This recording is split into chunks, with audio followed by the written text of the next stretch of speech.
Okay, welcome back to the Bootleg Corner movie review hours, and this time we'll be going right away with Stephen King's novel adapted into a movie, The Long Walk, which released earlier this month and came out digitally, I think 2 or 3 days ago. Now, my thoughts will be given to you on the movie, how I saw everything, my perspectives, and my opinions, and in the end, my ratings, and if this movie was great, it was a hit, or if it was something unpalatable to our senses. Now, first things first from this movie that I want to notice is I think the new actors, not really new actors because some of them might have been acting in other movies, but I haven't really seen a lot of them, barring David Johnson and Mark Hamill. A lot of these actors were new, obscure guys or guys who had not been put on my radar before. And I think that was one thing I appreciated, because I think if this movie was like a typical Netflix movie, we would have gotten maybe some celebrities, some streamers or influencers, and basically just messed around the place and giving us something unpalatable. But with these new guys, new faces on screen who were committed to delivering their roles to the extent and the full capacity of their abilities, I think that was a very, very much welcome development for me. Now, the story of this one is 50 boys who entered into a competition to be among the 50 lucky guys who would be going on a long walk, as the movie is titled. A walk without an ending phase, just has a beginning until the last man standing. So there is no limit. Everyone has to walk until one person is the only person left out of the entire crew of these guys. Coming into the camp, basically the setting for everything, they did not tell these guys everything that was going to happen basically during the duration of this competition. So some of them basically thought it was just, if they lose, and that's it. But as we can see, going further into this movie, there were some, not even were some, it was basically in plain sight. These guys were not told the real facts and basically the real about what was going to happen in this competition, that only one person would be the one to survive in the end. And this is not something metaphorical, it's basically the way it is. Everyone who doesn't make it until the final end will be dead, apart from the sole winner, who will be the one to persevere for how many 100 or 1,000 miles as the case may be, up until we finally declare the winner. Now, as we can see, as the movie started, when the major came in, he did not tell these guys the full extent or the totality of the rules surrounding the long walk. Basically told them the story of valor and hard work and basically reigniting their country and stuff like that. And that was just it. He did not in any way, time or place mention that the penalty for falling behind 3 times, as the case may be, because the limited penalties each competitor had was 3. So after 3 warnings, they told them they would get their tickets. That was basically what he said. After 3 warnings, you get your ticket. But the ticket he did not tell them was that they would get a shot in the back of the head, in the front of the head, or just basically anywhere around the head. It is basically do or die. There are no 2 ways about it. And that's crazy. That's wild to say the least. Now, for a state with total state surveillance up until the point they are banning books and banning types of media that they feel are inimical to the state's progress. Even, they've been watching regardless that closely up until the point they know that he's been teaching and holding and harboring banned books and stuff like that. To allow an underage kid into this competition after the major had been talking about the merits of hard work and perseverance and all that stuff. Because just to show us that they're not really true to their word. If they are so watchful that they can find out that Regardless dad is teaching him about books and media that has been banned, and they want to tell us now that they do not know that this guy is underage coming into an adult competition. What does that say about this world? That this is not really as meritocracy. This is not really a meritocracy. Basically, there are things that are not really that serious to them, barring this one that is just basically their means of giving back to people. This is basically their gladiator pit, using a competition like this to make people ignore the actual real issues and the real things they should be fighting in their society. And that's just one of those things we can see from the onset of this movie. After they had heard all the instructions and started going up, started walking, now I think the alarm bells should have started ringing after the first warning, when that soldier came and pointed a gun at their kid's head. Because basically what they were told is you get 3 warnings, after 3 warnings you get your ticket. So for me, it was basically a bit surprising. When I say surprising, is that the word? But it was a bit off-putting to see them not really react when the soldier came and pointed a gun at that. Because I think if this was a normal competition, the soldier wouldn't really need to point a gun at the guy. All they would just do, at least the soldier maybe stand there, maybe menacingly threatening to take out the player.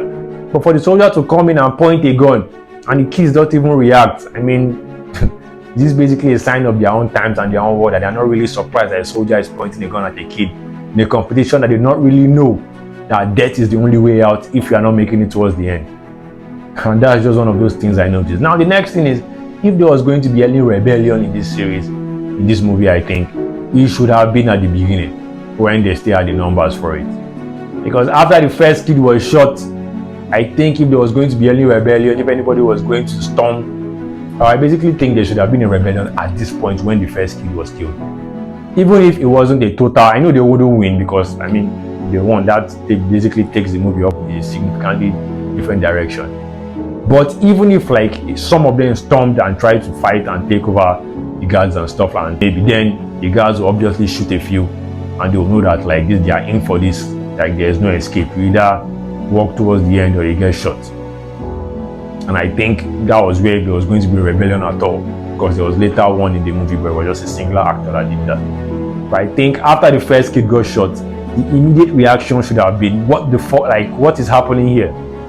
Then maybe 1 or 2 or maybe 5 or 10 of the kids try to rush, and maybe 2 or 3 get killed, and the rest get the warning that like they are in this for real. This is just my observation and my suggestion from that sequence after the first child got shot.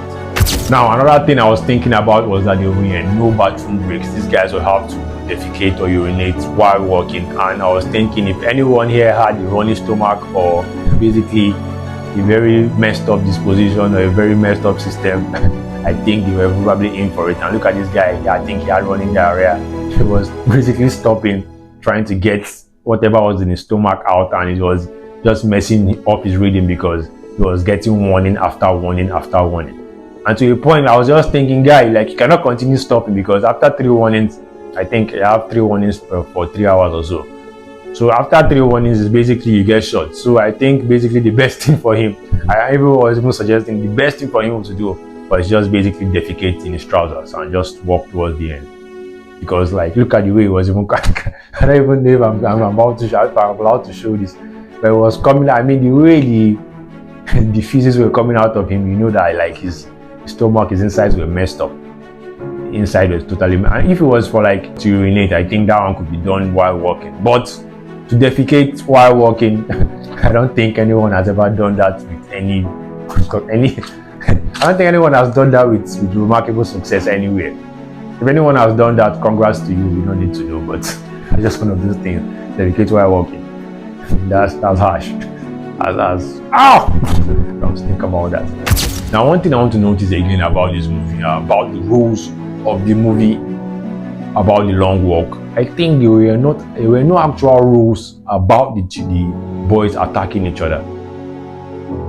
I don't think, maybe it wasn't mentioned in the movie, and I don't think anything pointed to there being any rules about these guys using whatever tactic to like kill off a competitor or something. Because when Barkovich deliberately provoked this kid into messing up his rhythm and getting warned how many times up until the kid got shot, there was no reaction from the major. Like it was basically every man for himself, do whatever it takes to win. So if hypothetically now one of these kids pulled out a weapon and basically attacked any of the other kids, I think it would have been fair game.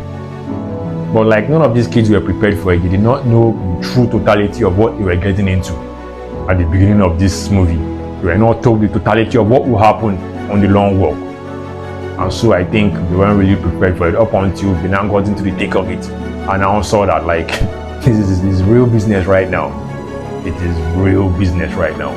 Now, one thing that was really impressive was the kids when they had that moment of defiance in the midst of a harrowing reality that basically 99% of them were going to die, because there was only one person who was going to basically win, and nobody knew who it was going to be. Nobody knew how long they would have to work for. Nobody knew, like basically these guys are coming to terms with the reality that they are going to die in the most harsh and the most brutal and the most unforgiving, like they are basically signed their death warrants coming into this camp without noticing it. And when they started screaming F the major, F everything, like was that point where they all realized that like this is it. most likely, because you don't know how much you have in the tank, you don't know how much the next person has in the tank. And even if you end up winning, you'll never forget his experience. Basically, he bent the trajectory of your life in a very, very serious manner.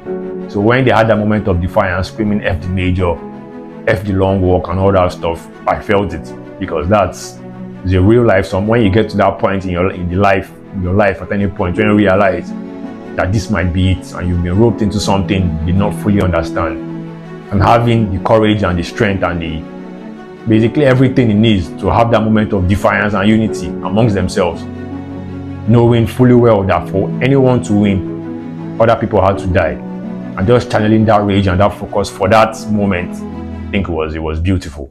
Then this radio kid started playing music, and I think I felt that. Basically, I felt that.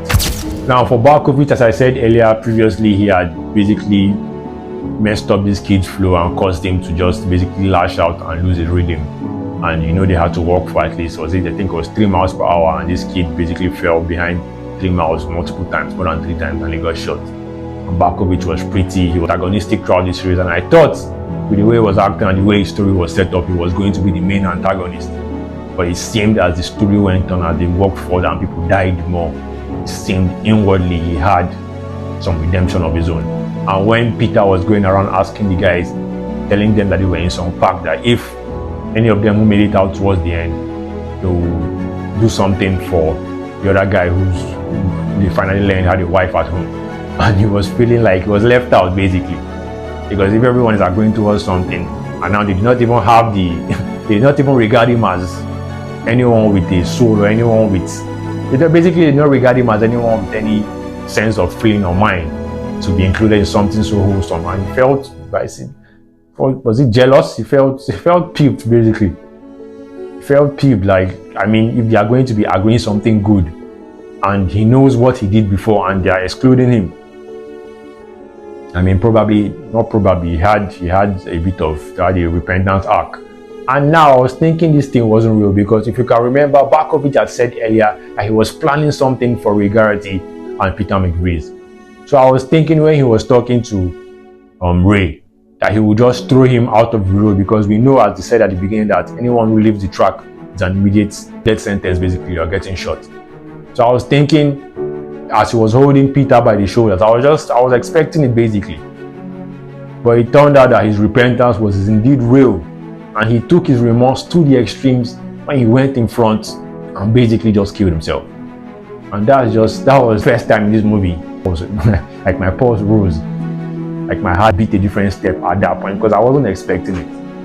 I was expecting him to just throw Ray out of the way, because I mean, anything it takes to win was the challenge from the major. And I was thinking he was going to do that. And instead, it seems he had a complete 180, turning around, asking for forgiveness and all that stuff, knowing finally he had been accepted by the group of his brothers, newly found brothers as the case may be.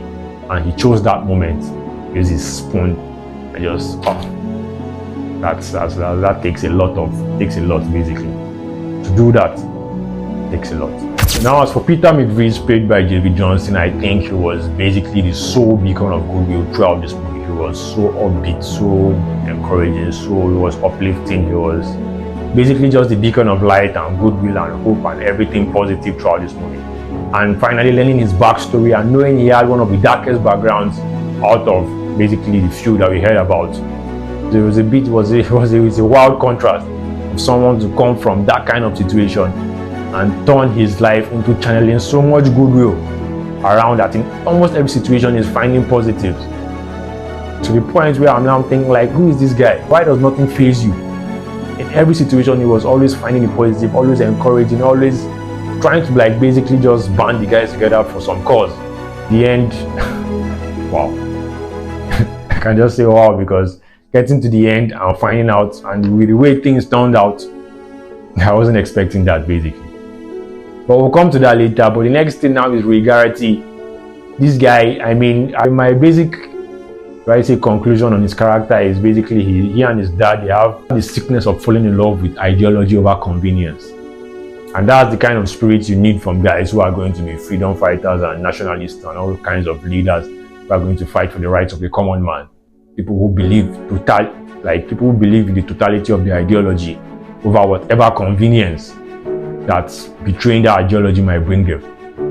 And you can see that he was like, his dad had instilled in him those.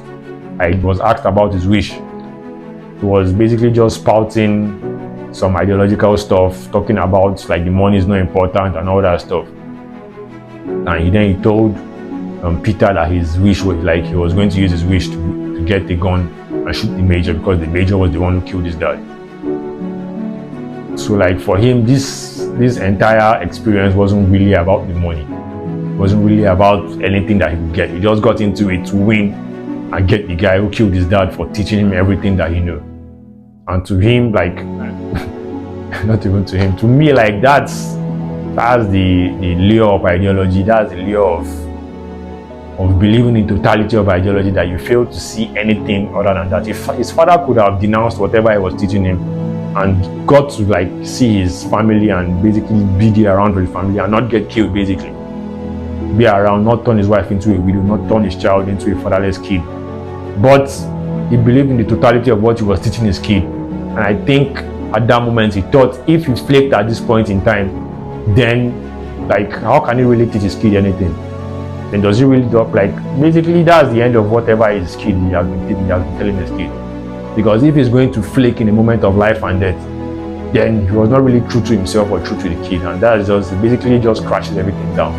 So I think that was where that was the point of Ray Garrett's father doing that and choosing death over life, even if life would have been a lot more palatable for his child and his wife. And Ray Garrett was going along that line. And if he got that money, he and his mom like would basically live in luxury and whatever advantage that money would bring them. But he was going to wish for a gun to shoot the major, and that's just basically him and his father having the same kind of ideological trappings, where they ignore every other factor that could come in. It's a consequence of following their ideology to the fullest. When Peter McVeigh was trying to convince him to take the better look and take the better road and like just be a better person overall, I was just thinking maybe Peter McVeigh did not really understand where Garrett was coming from. Now at this point again, where he saw his mother on the street and he was going to hug her, trying to like, and if he had stepped out of bounds, that was basically the end of it for him. And that brought me again back to him being so welded to his ideology and to his ideas that he fails to see the big picture, that if he continues along this path, is imminent death and basically sadness and sorrow for everyone who had loved him. And it took the strength of Peter and his mother refusing to even touch him for him to realize that he was going towards the wrong path and all that. Now for Peter, choosing to take a knee here, wow. I think he wasn't even really that tired at this point, but he just thought if they continue to do this, they will go on forever until someone just collapsed or something. Choosing to take a knee, letting Ray Garrett go forward, and Ray coming back and saying, no, you go. And then Ray abandoning him. Come on. Like, these are guys who just need, I think they worked over 3 days. But within 3 days, they built a bond so strong that they were willing to die for each other, just for the other person to get to the promised land and fulfill whatever dreams that they had. And one thing again they did not tell us in this movie was that Ray was on his last warning. Because normally you get 3 warnings and you get shot. But immediately Ray took a knee, it didn't even take a few seconds and he got shot. And I'm thinking like that was, I don't know if that's an oversight or if that was maybe the final, maybe when they had 2 people left, they don't have any warnings to give also. But that was quite wild. That was quite wild. Now for Peter, after being the sole ray and sole beacon of goodwill and good hope in this movie, being the winner and wishing for a carbine gun. I thought at a point, would he do it, would he not do it? Even the major, he knew that it's like, do you want to really throw away everything? And I think they were talking about in the beginning, they were talking about wishing for an end to this wrong work and stuff, and someone reminded them that they could not change state policy and state behavior with their wish and stuff like that. So what could he really wish for that would change things? So it was a bit dicey for me, him picking up the gun after everything he had been preaching to this movie. He had one big moment of hypocrisy, if that's the word we want to use, and he chose to use that moment to shoot the major. Now, after shooting the major, I mean, everyone disappeared, and that was the question I was going to ask: is where did everyone go? This is for real. And would there be any repercussions for him killing the major? Or did that fall in with his wish too? Maybe he's free from any repercussions because of his wish or something like that. So I do not really. The ending of the movie was quite vague. Maybe I have to read Stephen King's book to find out what really. Maybe he explains it better there. But from the movie, it was quite. I don't know. I don't really know what the ending is. Does he just shoot the major and go scot-free? And where did everyone disappear to? I mean, I thought maybe at the ending he shoots the major and everyone is just looking at him shocked, and he walks up towards the sunset or so. But there was no one on the street after he shot the major. He just walked off, and that was that. But it's a bit. I don't know what the ending was, but that's just it. But the long walk, I enjoyed this one. The believability was on point, the action was on point, the storyline was on point. The characters, once again, like I said, the actors, these are guys who I did not really know, apart from Mark Hamill and David Johnson, who I've seen in other movies. Most of these guys are new faces to me, and they delivered to the best of their abilities. They sold the storyline. I enjoyed it. It was fantastic. It was an all-round performance by all these guys, and I cannot wait to see all of them in whatever movies they want to go into and whatever roles they are getting next. Because I think from the believability point of view, they delivered totally. So the storyline, they had a few things I think could have been tweaked to adjust to the movie setting. A few places I think they could have gone in a different direction.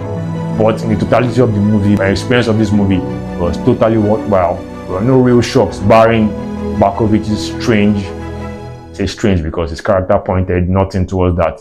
A strange redemption arc. And this other kid who basically staged a one-man rebellion by himself and killed a soldier before he finally got shot himself. So like barring, why am I saying barring? But in the totality of everything I saw in this movie, I enjoyed it. There were no real twists, but a straightforward storyline that delivered on its mandate. The mandate is what we're going to use. So right now, the next thing is the rating for this movie. So I'm going to say The Long Walk 2025. I think I go with an 8 over 10. I think I can go with an 8 over 10. Those are my thoughts on The Long Walks. To your host, The Bootlegger, on The Bootleg Corner. Don't forget to subscribe, to like, to share, to follow, and all that stuff. And if you have any complaints about what my thoughts are or how my conclusions came to, you can fight that out in the comment section. Keep it locked in, and I'll be back.